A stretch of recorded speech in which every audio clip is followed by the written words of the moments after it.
Hello everyone, good morning, welcome back to our channel Akash Papri. দেখো আমার সোনামা কত সুন্দর ঢং করে করে কান্না করতে পারেন অকারণে। না কারণে ঠিক আছে।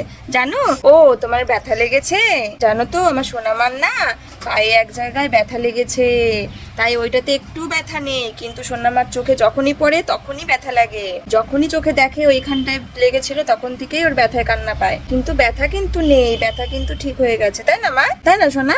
ব্যথা লাগে দেখলে পরে? Hello hello. সকালবেলা কারেন্ট চলে গেছে, আমি ও ঘুমিয়ে রয়েছে, আমি ওর বাবাকে বলছি কি যে সোনামার পাখাটা দাও। হ্যাঁ, বলছে নো নো নো এচি, মানে নো নো নো এচি। কি শিখেছে? তো আমি এখন মাম্মার জন্য খাবার বানাবো, আর ওর ঠাম্মি হচ্ছে বিস্কুট খাইয়ে দিয়েছে, তার জন্য এতটা তাড়াহুড়ো করেই বসাইনি। চলো খাবারটা বসিয়ে দিই। আর এই দেখো তোমার দাদা ভাইকে সকালবেলা মানে খানিক আগেই বাজার থেকে এগুলো আনতে বললাম, মানে পাতি লেবু, যেটা হচ্ছে তোমার আমি লেবু জলে খাই, প্লাস খাবারেও ধরো কিছু কিছু সময় মনে হয় যেন লেবুটা খুব প্রয়োজন, জরুরি, তখন এই যে লেবুগুলোতে রস কেমন হবে জানি না। এর আগে লেবু এনেছিল, মানে লেবুর এত দাম, লেবু ঠিকঠাকভাবে উপযুক্ত হওয়ার আগেই লোকজন লেবু তুলে তুলে বিক্রি করছে। আর এই যে গাজর, এগুলো মেয়ের খাবারে এখন ইউজ করব, গাজর, ড্রাই ফ্রুট। চলো রান্নাটা শুরু করি। খুব সুন্দর হচ্ছে স্নান করানো। আদর্শিনী এখন ওর ভোলুকে স্নান করাচ্ছে, দেখো বাবারে, স্নান শেষই তো হচ্ছে না, শেষ হচ্ছে না। ঠিক আছে করো। উনি এখন আবার ঝাড় দিচ্ছে, দেখো ঝাড় দিচ্ছে, ঝাঁটা দিয়ে দেখো, ঝাড় দাও।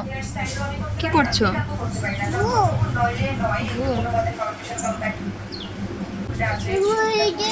অনেক কিছু ভেবে ভেবে খেলা করে।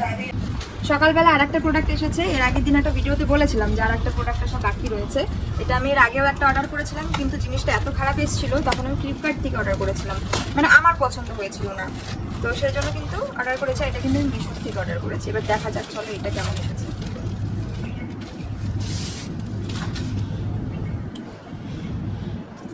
এটা কি বলতো, এটা হচ্ছে ওই মানে হ্যান্ডেলের কভার দিয়েছে, এটা ভালো হলো। আমি একটা এমনিতে হ্যান্ডেলের কভার অর্ডার করতে চেয়েছিলাম। আর এই রয়েছে ভিতরের পেপারটা, ভিতরের পেপারগুলো এরকমই হয় আমি যা দেখলাম, ওই পাতলা পুতলা, ঠিক আছে চলে যাবে, কি আর করা যাবে। তিনটে এসেছে তো, তিনটে, ঠিক আছে এরকম। আগেরটা আমার প্রিন্ট না ভালো লাগেনি, তবে এটা দেখো ভালো এসছে। আগেরটা একদম পাতলা কাগজের মতন ছিল, আর এটা একটু কাপড় টাইপের, এটা ভালো এসেছে, ভালো আছে না? ফ্রিজের সঙ্গে ম্যাচিং করে নিয়েছি, ফ্রিজের যে কালারটা ওই কালারটাই নিয়েছি। এরকম করে রাখা থাকবে, সাইডে কিছু ছোটোখাটো জিনিস হ্যাঙ্গিং করানো যাবে, ওই জন্য ঢোকানো যাবে, তার জন্য পকেট করা আছে। এটা ভালো এসেছে, ঠিক আছে। এর আগের বারে কভারটা, উপরে কভারটাও ভালো ছিল না, আর এই প্লাস্টিকটা ভালো ছিল না বলতে কি, যেই প্রিন্টটা যতটা সুন্দর দেখে কিনেছিলাম সেটা একদমই মানে বাজে লাগছিল। তো আমি ওভারঅল বুঝলাম এগুলো এরকম পাতলা পাতলাই হয়। আর তার সঙ্গে আমার দেখো একটা ফ্রিজের মানে হাতে এই হ্যান্ডেলটার কভারও পেয়ে গেলাম, ঠিক আছে, তিনটে সেট পেয়ে গেলাম। হেই হেই, কি কি অবস্থা তোমার? কি অবস্থা?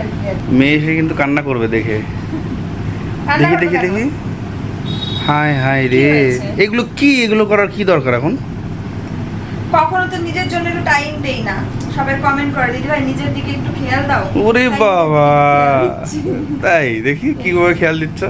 এটাকে নিজের দিকে খেয়াল দেওয়া বলে। তোমরা দেখো, তোমরা যদি কেউ নিজের দিকে খেয়াল দিতে চাও তাহলে এরকম করে নিজের দিকে খেয়াল দিও। সরো, আমি কি নিজের জন্য একটু স্কিন কেয়ার করব না? এটা কি স্কিন কেয়ার করছে এটা? এগুলো হোম রেমেডি দিয়ে একটু স্কিন কেয়ার। দেখি কি দিয়েছে এর মধ্যে? মশলা নাকি? আচ্ছা সে যাই হোক, তোমার কি খুব অসুবিধা হচ্ছে? বিশাল অসুবিধা। কি অসুবিধা হচ্ছে? সারা ঘরটা কেমন গন্ধ হয়ে গেছে। গন্ধ হয়ে গেছে, মোটেও গন্ধ হয়নি। চপ ভাজা হবে এখন, এরকম মনে হচ্ছে। এর মধ্যে বেসনও আছে, তাই ওর জন্যই মনে হচ্ছে। তাহলে তোমার গন্ধ আর কথা না, তুমি তো চপ ভালোই খাও। হ্যাঁ, চপটা তো বানাতে হবে, তাহলে এখন চলো তোমাকে শুধু তেলের কড়াইয়ের মধ্যে ঢেলে দিই। চপ হয়ে যাবে পাপড়ি চপ, নতুন নাম পাপড়ি চপ। সরো, বেসন মাখানোই আছে, আগে একবার চাপ দিতে হবে, নাহলে তো চাপটা হবে না। চপ তো সব হ্যাঁ। আমি পাড়ায় দিই একটু। তুমি তোমাকে এরকম করেই ভেজে পুরেই খাও। হ্যাঁ বুঝেছো? তাই তুমি একটু সুস্বাদু করার জন্য বেসন মাখাচ্ছ নাকি? হ্যাঁ হ্যাঁ, নিজের মুখেই বলে দিলাম। এইটা আরো ভালো কাজ করতো কি সে জানো?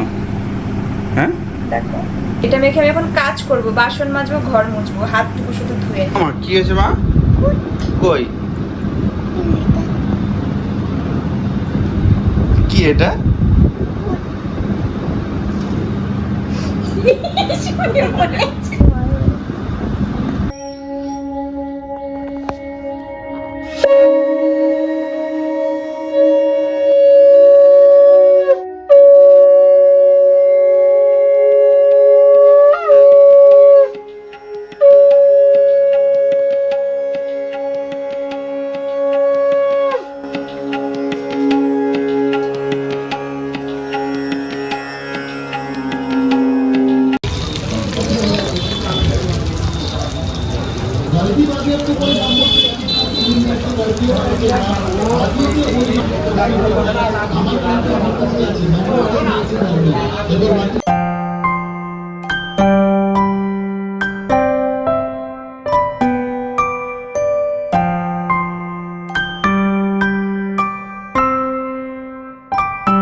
এই দেখো আমরা এসেছি টোল প্লাজার এখানে একটা হোটেলে। এই যে বাবা কাকা, আমরা এখন চা খাচ্ছি একদম হাইওয়ের পাশে।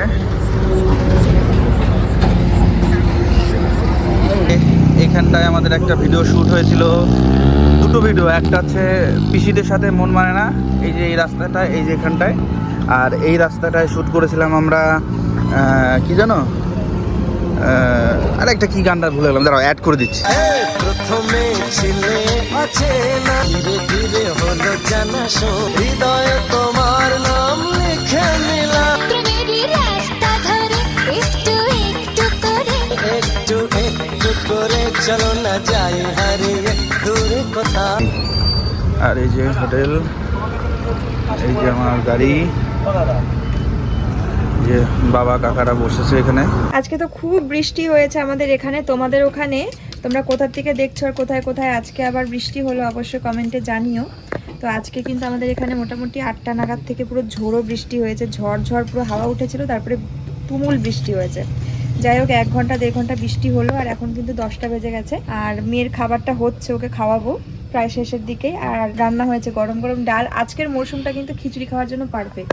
তো যাই হোক গরম গরম ডাল, সঙ্গে চিপস, আলুর চিপস, ঢ্যাঁড়স সেদ্ধ মাখা, আর এখন এই যে ডিম ভাজা করছে, এই যে এরকম দাদা ভাই এখন খাবে। আর ও একটু কড়া করেই খায়, আগে খেত, তো এখন দেখি রিসেন্টলি মাঝে মাঝে বলে পাপড়ি তুমি যেরকম কাঁচা নয়, তুমি যেরকম হালকা ভাজা খাও ওরকম করে ভেজে দাও।